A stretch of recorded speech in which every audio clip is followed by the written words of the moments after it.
Nếu người chẳng còn thương, thôi ta cứ trải lòng, mình giải thoát cho nhau.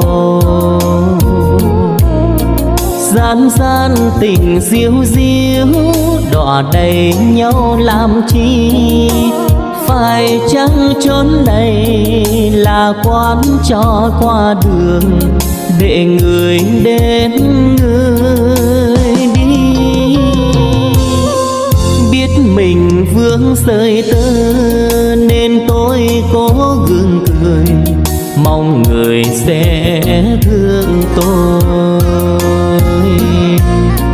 Đam mê nào đưa lối để người mau đòi thấy, vì yêu quá nhiều tình dối mình đâu ngờ.